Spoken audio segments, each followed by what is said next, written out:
May 20ರಿಂದ ರಸ್ತೆಗಿಳಿಯಲ್ವಾ KSRTC BMTC ಈ ರೀತಿಯ ಒಂದು ಅನುಮಾನ ಕಾಡ್ತಾ ಇದೆ, ಪ್ರಶ್ನೆ ಎದುರಾಗಿದೆ.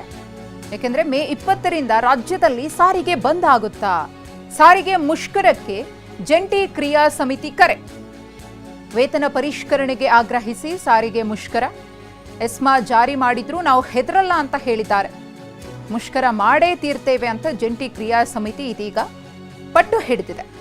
ಹಾಗಾಗಿ ಮೇ 20ರಂದು ಕೆಎಸ್ಆರ್ಟಿಸಿ ಮತ್ತು ಬಿಎಂಟಿಸಿ ಬಸ್ ರಸ್ತೆಗಿಳಿಯಲ್ವಾ? ಅದು ಇನ್ನೂ ಒಂದೆಷ್ಟು ದಿನಗಳ ಕಾಲ ಮುಂದುವರಿಯುತ್ತಾ ಅನ್ನೋ ಪ್ರಶ್ನೆ ಎದುರಾಗಿದೆ. ನೀವು ಯಾವುದೇ ರೀತಿಯ ಕ್ರಮವನ್ನು ತೆಗೆದುಕೊಂಡ್ರೂ ಕೂಡ ನಾವು ಅದಕ್ಕೆ ಬಗ್ಗೋದಿಲ್ಲ, ವೇತನ ಪರಿಷ್ಕರಣೆ ಆಗೋವರೆಗೂ ಕೂಡ ನಮ್ಮ ಮುಷ್ಕರವನ್ನು ನಾವು ಮುಂದುವರಿಸ್ತೀವಿ ಅನ್ನೋ ಬಿಗಿಪಟ್ಟನ್ನು ಇಲ್ಲಿ ಸಾರಿಗೆ ನೌಕರರು ಹಿಡಿಯುವ ಎಲ್ಲ ಸಾಧ್ಯತೆ ಇದೆ. ಕಾಂಗ್ರೆಸ್ನ ಸಾಧನಾ ಸಮಾವೇಶಕ್ಕೆ ಮುಷ್ಕರದ ಬಿಸಿ ತಟ್ಟುತ್ತೆ. ಮುಷ್ಕರಕ್ಕೆ ಒಂದು ದಿನ ಮುಂಚಿತವಾಗಿ ಕಾಂಗ್ರೆಸ್ನ ಸಮಾವೇಶ. ಮೇ 19ರಂದು ತುಮಕೂರಿನಲ್ಲಿ ಸಾಧನಾ ಸಮಾವೇಶ ಇದೆ.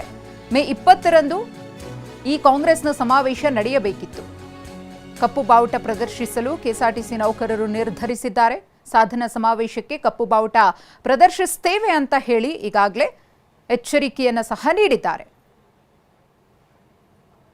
ಶಕ್ತಿ ಯೋಜನೆ ಯಶಸ್ಸಿನಲ್ಲಿ ನಿಜವಾದ ವಾರಸುದಾರರು ಸಾರಿಗೆ ನೌಕರರು. ನಮ್ಮನ್ನು ನೀವು ಕಡೆಗಣಿಸಿ ನಿಮ್ಮ ಸಾಧನಾ ಸಮಾವೇಶ ಮಾಡೋದಕ್ಕೆ ವಿರುದ್ಧವಾಗಿ ನಾವು ಕಪ್ಪು ಬಾವುಟ ಪ್ರದರ್ಶನ ಮಾಡೋದಕ್ಕೆ ನಾವು ಕರೆ ಕೊಟ್ಟಿದ್ದೀವಿ. ಮುಷ್ಕರ ಇರಲ್ಲ, ನಾವು ಸ್ಟ್ರೈಕ್ ನೋಟಿಸ್ನ ಸಡನ್ಲಿ ಪ್ರೀಪೋನ್ ಮಾಡೋಕ್ಕೆ ಆಗೋದಿಲ್ಲ. ಅವರು ಒಂದಿನ ಹಿಂದೆ ಹೇಳಿದ್ರು ಅಂತ.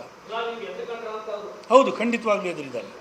ಆ 4,000 ಜನ 20ನೇ ತಾರೀಕು ಬಸ್ ಓಡಿಸ್ಲಿಲ್ಲ ಅಂದರೆ ಅವ್ರ ಸಮಾವೇಶಕ್ಕೆ ಜನ ಬರೋದಿಲ್ಲ, ಬರೀ ಖಾಲಿ ಕುರ್ಚಿಗೆ ಭಾಷಣ ಮಾಡಬೇಕು. ಅವರು ಆಲ್ ಇಂಡಿಯಾ ಲೀಡರ್ಸ್ ಎಲ್ಲ ಬಂದು ಅದಕ್ಕೆ ಅವ್ರು ಹೆದರ್ಕೊಂಡು ಒಂದಿನ ಹಿಂದಕ್ಕೆ ಬಂದಿದ್ದಾರೆ. ನಾವು ಅದನ್ನು ಖಂಡಿಸ್ತೀವಿ.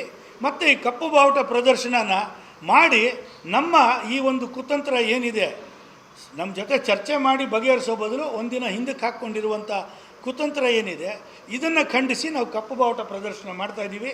ಶಕ್ತಿ ಯೋಜನೆ ಯಶಸ್ಸಿನಲ್ಲಿ ನಿಜವಾದ ವಾರಸುದಾರರು ಸಾರಿಗೆ ನೌಕರರು. ನಮ್ಮನ್ನು ನೀವು ಕಡೆಗಣಿಸಿ ನಿಮ್ಮ ಸಾಧನಾ ಸಮಾವೇಶ ಮಾಡೋದಕ್ಕೆ ವಿರುದ್ಧವಾಗಿ ನಾವು ಕಪ್ಪು ಬಾವುಟ ಪ್ರದರ್ಶನ ಮಾಡೋದಕ್ಕೆ ನಾವು ಕರೆ ಕೊಟ್ಟಿದ್ದೀವಿ. ಮುಷ್ಕರ ಇರಲ್ಲ. ನಾವು